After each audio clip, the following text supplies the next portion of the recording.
paz seja convosco. Que alegria, meu amigo, minha amiga, podemos começar mais um dia separando um tempinho para refletir na Palavra de Deus. Está começando o seu programa Encontro com a Vida, o seu momento com Deus todas as manhãs, o seu encontro matinal com Deus. Quando nós paramos para ouvir a Palavra dEle, quando nós paramos para orar, ouvir música de qualidade e também aprender um pouquinho mais sobre como cuidar bem de nossa saúde. Tudo isso teremos no programa de hoje, por isso você é muito bem-vindo. Nós estamos numa série a respeito das parábolas de Jesus. De segunda a quinta, estudamos parábolas e na sexta, nós estudamos as lições do curso bíblico Ensinos de Jesus. Seja muito bem-vindo ao Momento da Saúde. Que bom ter a sua companhia logo cedo para falarmos um pouquinho sobre saúde e bem-estar. Essa semana estamos tendo a alegria de receber aqui novamente no programa o meu amigo, Dr. Álvaro Figueiredo Bisneto. Doutor Álvaro, tudo bem? Muito bem, pastor. Que alegria ter você para esse café da manhã, viu? Para o nosso desjejum, né? Um lauto café da manhã. Dr. Álvaro é pediatra, especialista em medicina de adolescentes. Ele foi diretor de vários hospitais no Brasil, Salvador, outro no Mato Grosso também, não foi? Sim, Ladário. Ladário, no Mato Grosso. Serviu a Marinha por 29 anos, é professor universitário e bondosamente reservou um tempo essa semana para conversar um pouquinho com a gente, aproveitando aí essa campanha do Outubro Rosa e irmos além também do câncer de mama. Hoje ele vai falar um pouquinho para nós sobre doenças vasculares encefálicos. Só pode nos ajudar a esclarecer esse termo e o que é isso de fato? Sim, pastor. As doenças cerebrovasculares ou doença vascular encefálica, ela se dá por questões ou de rompimento de vasos sanguíneos ou então mesmo de isquemias ou, vamos dizer assim, infartos das artérias cerebrais, né? É muito comum ocorrer questões de aneurismas por malformações vasculares dentro do encéfalo, dentro da cabeça, né, que muitas vezes se rompem e causam um derramamento, né, um encharcamento de sangue dentro do cérebro. Né? Isso conduz à morte ou é possível uma reversão? Não, é possível uma reversão. Né? Vai depender justamente da quantidade de sangue que extravasou. Né? Ou então, isso faz com que o sangue, como um fator irritante, né, e até mesmo o sangue deixa de nutrir aquela área que era necessária para ele, porque ele vai ocupar um terceiro espaço, né? O cérebro sofre por essa falta de oxigenação. Outra questão é o infarto, né? ou digamos assim, obstrução vascular, em que com o passar da idade vai ocorrendo acúmulo de gorduras e o sangue deixa de passar, causando uma isquemia. Né? Quer dizer, deixa de chegar o sangue até a sua área importante para o funcionamento cerebral. Né?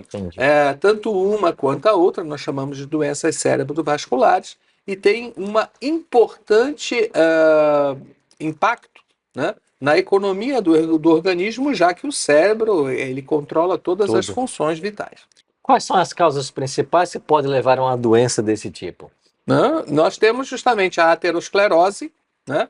O aneurisma, que eu falei há pouco, e a hipertensão arterial. A hipertensão pode levar também a isso? Pode levar, e nós chamamos a atenção para a hipertensão, que hoje, justamente no Jornal da Manhã, né, nos orientou que a Organização Mundial de Saúde observou que 1/3 dos indivíduos não controlam a sua pressão arterial ou, se sabem que tem a pressão alta, não medicam, né?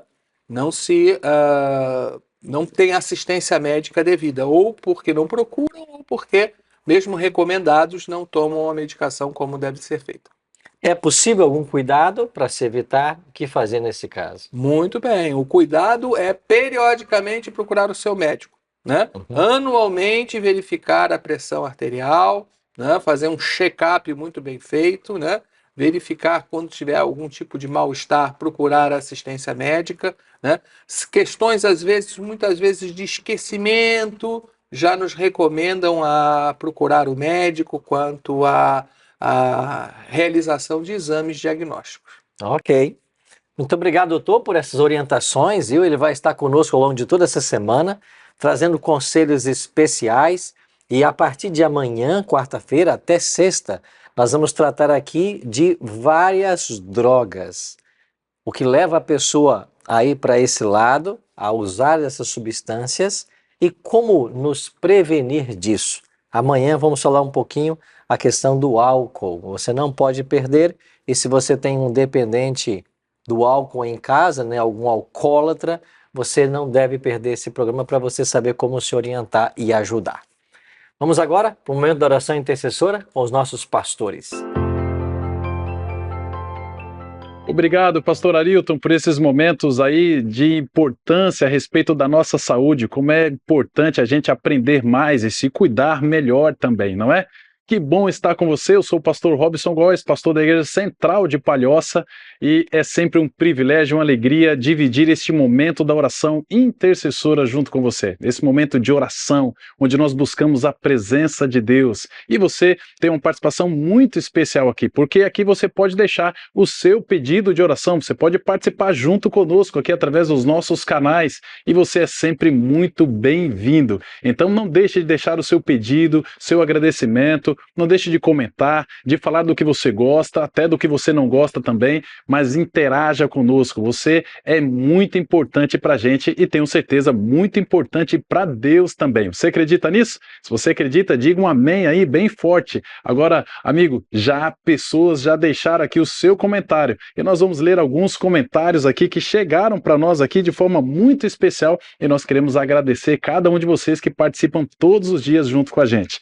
Essa semana abençoada. Olha aqui, recebemos da Sônia Barros. A Sônia Barros diz o seguinte: peço oração para que Deus abra as portas a um trabalho para minha filha. Quantas pessoas, né, Sônia, estão aí à procura de um trabalho? Vamos orar assim pela sua filha, viu? Que Deus supra suas necessidades em nome de Jesus. Com certeza nós estaremos em oração para que sua filha possa ter aí as portas do emprego, então, abertas e que ela consiga um trabalho que ela possa honrar o nome de Jesus também. Obrigado, Sônia, pela sua participação aqui com a gente. A Célia Borges também deixou o seu comentário aqui e o seu agradecimento. Ela falou assim: bom dia, pastores. Por favor, orem por mim e também pelos meus irmãos. Precisamos de um milagre de Jesus. Olha, Deus é o Deus dos milagres. Você está pedindo a pessoa certa. É na mão daquele que realiza o impossível que nós vamos estar pedindo a Ele. E se for vontade dele, pode ter certeza, Ele vai realizar os milagres, viu? Ele sempre realiza. E olha aqui, diz mais aqui agora a Bernadette Moreira. Bernadette cumprimenta a gente dizendo assim, ó: bom dia! Paz do Senhor para você também, Bernadette, que seu dia aí seja ricamente abençoado e que você sinta a presença de Jesus, tá bom? Aqui também a Sueli Maria, olha só, Sueli, como é que você tá aí? Firme e forte? A Sueli diz assim, ó: bom dia, pastores, é demais orar por mim, pela minha família, que peço que orem, né, por mim, pela minha família, que Deus abençoe a todos e para que nós possamos ter um crescimento espiritual. Precisamos muito andar com Jesus até o fim. Que palavras sábias, viu, Sueli? Realmente nós precisamos andar com Jesus até o final. É um renovar cada dia, cada manhã. Por isso que todos os dias nós estamos aqui no nosso programa Encontro com a Vida, para que possamos então ter essa renovação da presença de Jesus em nossa vida e a gente com Ele também. Viu? Muito obrigado por sua participação.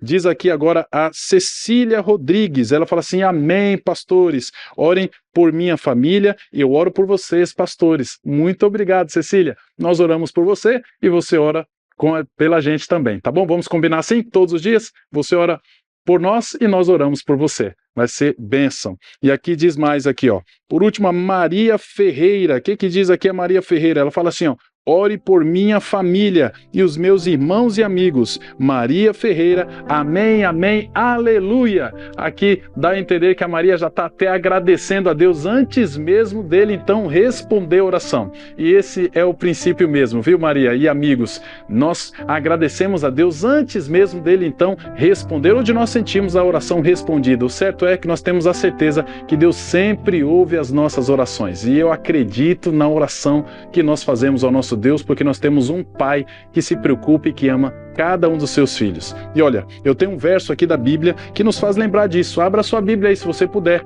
Mateus capítulo 6, no verso 6, lá diz assim, olha, acompanhe comigo aí. Abriu sua Bíblia? Lá diz assim, ó: mas ao orar, entre no seu quarto e fechada a porta, olha o que diz: ore ao teu pai que está em secreto, e o seu pai que vê em secreto lhe dará a recompensa. Que maravilha! Nós podemos buscar a presença de Deus e a promessa é que Ele ouvirá as nossas orações. Eu tenho certeza que você talvez aí esteja em algum momento angustiado, preocupado, algum momento a sua oração ainda não foi atendida. Olha, calma, tenho certeza, Deus está ouvindo a sua oração. Que nós possamos ter paciência e que possamos ter resiliência e fé para acreditar que no momento certo, na hora certa, Deus então atenderá a nossa oração da maneira que Ele mais bem entender, certo? Então, nesse momento, eu quero convidar você para juntos, então, orar a este Deus maravilhoso que nós temos. Você pode se ajoelhar comigo? Se você puder, vamos ajoelhar nesse momento e buscar a presença de Deus. Amado Deus e querido Pai, muito obrigado por esses momentos especiais que nós temos no programa, de poder então orar, conversar contigo, falar do Senhor, ouvir a Tua mensagem e de ter a certeza que nós temos um Deus que em secreto sempre está ali, prestes a nos ouvir. Nós nos colocamos nas Tuas mãos e colocamos todas estas pessoas que nos assistem também nas Tuas mãos. Abençoe a cada um e nós lhe agradecemos e desde já, louvamos o Senhor por ouvir a nossa simples e falha oração. Que sejam atendidas não pelos nossos méritos, mas de acordo com a Sua vontade. É o que nós te pedimos, em nome de Jesus. Amém.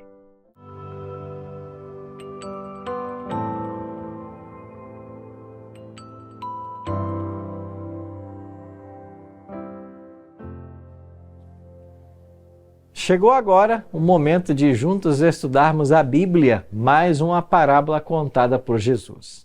Mas antes de estudar o tema de hoje, eu quero reforçar o oferecimento que eu fiz no início do programa. É esse guia de estudo aqui, ó, Ensinos de Jesus. Quer esse guia?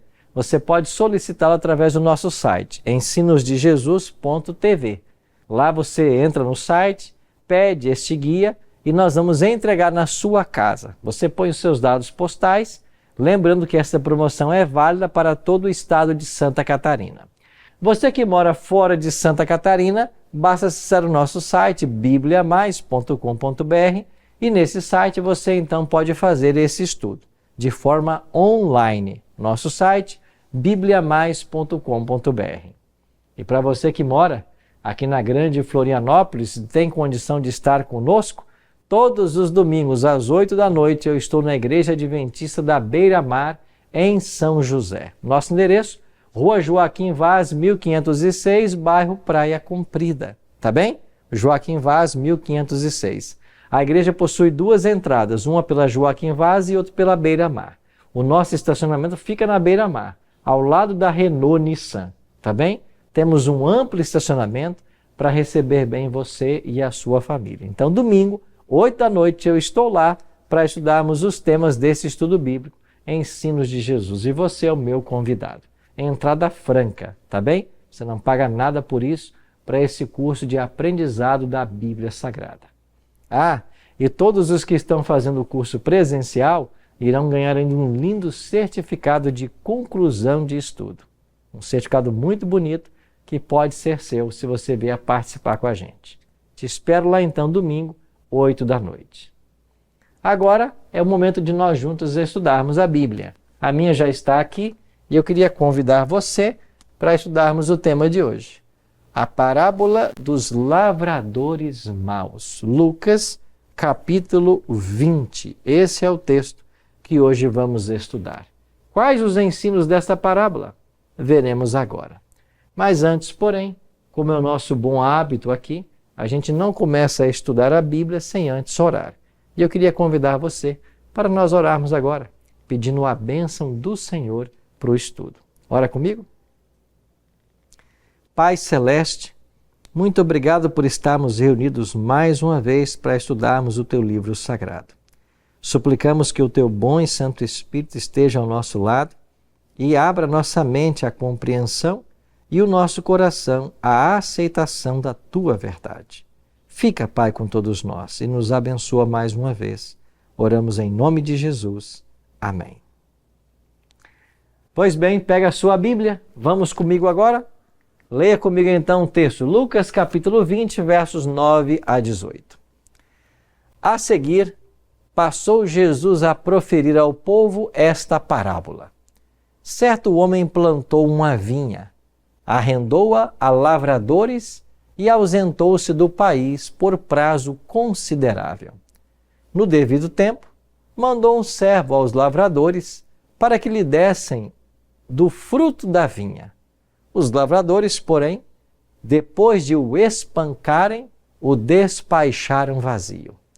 Em vista disso, enviou-lhes outro servo, mas eles também a este espancaram, e depois de ultrajarem, o despacharam vazio. Mandou ainda um terceiro, também a este, depois de o ferirem, expulsaram. Então disse o dono da vinha: que farei? Enviarei o meu filho amado, talvez o respeitem. Vendo, porém, os lavradores, arrazoavam entre si, dizendo: este é o herdeiro, matemo-lo, para que a herança venha a ser nossa. E lançando-o fora da vinha, o mataram. Que lhes fará, pois, o dono da vinha? Virá, exterminará aqueles lavradores e passará a vinha a outros. Ao ouvirem isto, disseram: tal não aconteça. Mas Jesus, fitando-os, disse: que quer dizer, pois, o que está escrito? A pedra que os construtores rejeitaram, esta veio a ser a pedra principal, angular. Todo o que cair sobre esta pedra ficará em pedaços, e aquele sobre quem ela cair ficará reduzido a pó. Mais uma parábola contada por Jesus. A parábola dos lavradores maus. Jesus começa dizendo que havia um dono de vinha, um proprietário da vinha, que arrendou sua vinha para outros lavradores e se ausentou por um tempo considerável. Essa expressão considerável quer dizer um bom tempo. Ele se ausentou, mas confiou aos lavradores o cuidado e o cultivo da sua vinha, e que no tempo aprazado eles partilhassem os frutos. Não é assim que acontece quando uma terra é arrendada? Ela pode ser arrendada por valores ou pode ser arrendada por porções daquilo que será colhido. Mas há um compromisso entre aqueles que arrendam a terra e o proprietário. Acontece que Jesus contou que no tempo aprazado de fazer os acertos, o proprietário da vinha mandou um servo para buscar o fruto que lhe era de direito. E o que eles fizeram? Espancaram esse servo. Então mandou-se um segundo servo e depois até um terceiro. Mas eles agiram de igual maneira. Espancaram os servos que eram enviados. Então o dono da vinha ficou sem saber o que fazer, porque todos os servos que ele enviava para buscar o fruto, eles eram espancados. Então ele teve uma ideia: eu vou enviar o meu filho amado, talvez a esse respeitem. Interessante que quando Jesus usa essa expressão, filho amado, logicamente ela nos leva para o filho amado de Deus, que é Jesus. E a gente começa a perceber as ligações que a parábola faz com a realidade dos ouvintes da parábola. O filho amado enviado pelo dono da vinha é o próprio Cristo que ali estava. Ou seja, Cristo veio do céu como filho amado e confiou aos lavradores um trabalho a ser feito. Quem são esses lavradores da parábola? Quem é esse filho amado? Ele é o próprio Cristo. E os lavradores da parábola? A nação judaica, a quem Deus confiou a sua vinha, o Evangelho, o conhecimento dos concertos, das alianças que Deus fez com seu povo. Quando nós vamos para o Antigo Testamento, nós podemos perceber que Deus primeiro faz uma aliança com Noé, lá em Gênesis capítulo 7. Depois ele faz uma aliança com Abraão. Esta aliança é passada a Isaac, Jacó. Jacó tem os 12 filhos, e dos 12 filhos as 12 tribos. Então a aliança de Deus foi com Israel, o povo de Israel.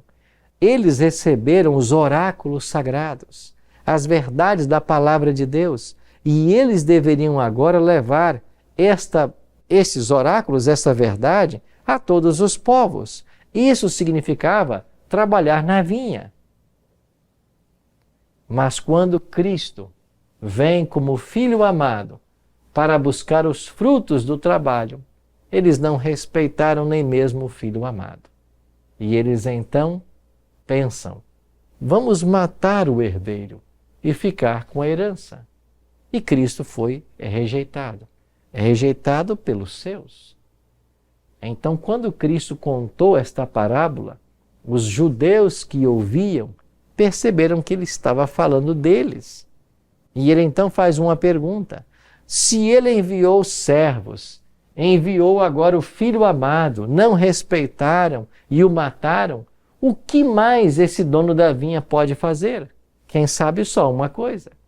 Ele pode agora vir e destruir todos aqueles lavradores. Acabar com todos eles, porque eles não respeitaram os mensageiros enviados e nem o próprio Filho. É interessante que o auditório de Jesus, ouvindo essa parábola, disse que isso não aconteça. Você percebeu? Essa expressão, quando eles dizem assim, que isso não aconteça, eles estão percebendo que Jesus está falando da atitude da nação. A carapuça serviu. Não que isso não aconteça, que nós não sejamos destruídos. Mas eles não quiseram atender os mensageiros que o dono da vinha mandou. E quem eram esses mensageiros? Os profetas de Deus, que ao longo de todo o Antigo Testamento foram advertindo o povo de Israel a respeito de sua rebelião. E a história de Israel não é de fato isso? Uma história de altos e baixos?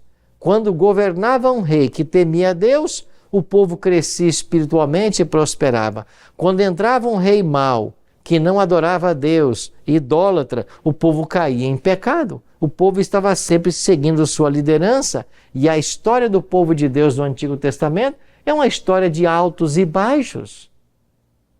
Mas finalmente o Cristo foi enviado. E eles também o rejeitaram. João, discípulo amado, vai descrever isso nas seguintes palavras. Veio para os que era seu e os seus não o receberam. A nação judaica, o povo de Deus do Antigo Testamento, não recebeu a Cristo. Então Jesus termina a parábola dizendo, que quer dizer, pois, o que está escrito? A pedra que os construtores rejeitaram, esta veio a ser a principal pedra angular. Você sabe que há alguns estudiosos que acreditam que essa expressão usada por Cristo, ela se refere ao tempo das construções do Templo de Salomão em Jerusalém. Você sabe que a construção foi feita de forma silenciosa e o lapidar das pedras que foram usadas no templo foram lapidadas distantes de Jerusalém e eram trazidas para a cidade para ali construir o templo. As pedras não foram lapidadas em Jerusalém, elas foram lapidadas em outras terras, então trazidas para Jerusalém. E como estas pedras foram lapidadas fora, elas vinham com numerações, com códigos, aonde elas deveriam se encaixar em toda a estrutura magnificiosa, magnificente do Templo de Salomão. Era como um quebra-cabeças, e cada uma dessas pedras ia se encaixando perfeitamente para que o edifício fosse construído. E sabe que de repente uma pedra parecia não se encaixar. Parecia que não havia lugar para ela, e esta pedra foi sendo colocada de lado, foi sendo rejeitada, e outras pedras foram sendo usadas. mas chegou o momento de se colocar a pedra de esquina, ou a pedra angular. Essa expressão pedra angular ou pedra de esquina se refere a um local da construção onde uma forte e pesada pedra é colocada para sustentar grande parte do peso do edifício. E quando eles buscaram por esta pedra, eles perceberam que aquela pedra que havia sido rejeitada em tantos momentos se encaixava perfeitamente. E ela tornou-se a pedra principal, a pedra angular, sobre a qual repousaria o peso do edifício. Essa era uma história conhecida nos dias de Jesus, uma história verídica que havia se passado com o Templo de Salomão. Então Cristo usa esta ilustração, esta história verídica conhecida, para aplicar a si mesmo, dizendo que ele é a pedra de esquina, a pedra que foi rejeitada, mas ele é a pedra principal, sobre a qual todo edifício deve ser construído. Mas é precisamente isto que Atos 4:11 afirma. Este Jesus é a pedra que vocês, construtores, rejeitaram e que se tornou a pedra angular. Os discípulos reconheceram posteriormente isso. Jesus é a pedra de esquina. Jesus é a pedra que foi rejeitada, mas ele é a pedra angular. Ele é a pedra sobre a qual todo edifício deve ser construído. E quando falamos nesse edifício, estamos falando da igreja cristã que ele veio fundar. Agora você se lembra do que ele disse certa vez para Pedro. Jesus disse: Tu és Petros, e sob esta pedra edificarei a minha igreja. Mateus capítulo 16. Esse texto tem sido usado de forma equivocada por alguns, afirmando que Pedro é o fundamento ou fundador da igreja. Não. O fundamento e fundador da igreja é o próprio Cristo. Quando vamos para o texto grego de Mateus capítulo 16, nós vemos claramente o que Jesus está dizendo. Tu és Petros, tu és Pedro, Petros. A palavra Petros, na língua grega, significa um seixo movediço, uma pedra que facilmente se esfacela, se quebra. Você, Pedro, é esta pedra, é esse seixo que facilmente se quebra. Mas sobre esta pedra eu edificarei a minha igreja, e as portas do inferno não prevalecerão contra ela. Ao contrário de Petros, essa pedra, esse seixo movediço, a palavra grega Petra quer dizer rocha, quer dizer uma pedra que não pode ser quebrada. Tu és Petros, mas sob esta pedra eu edificarei a minha igreja. Ele é o fundamento da igreja. Cristo é o fundador e fundamento. Ele é a pedra de esquina que foi rejeitada pelos construtores do templo, mas veio a ser a pedra principal. Ou seja, esta parábola ensinava que a nação judaica estava rejeitando o grande fundamento da nação de Israel e da igreja cristã. Que advertência! Que advertência Jesus fez à nação judaica através desta parábola.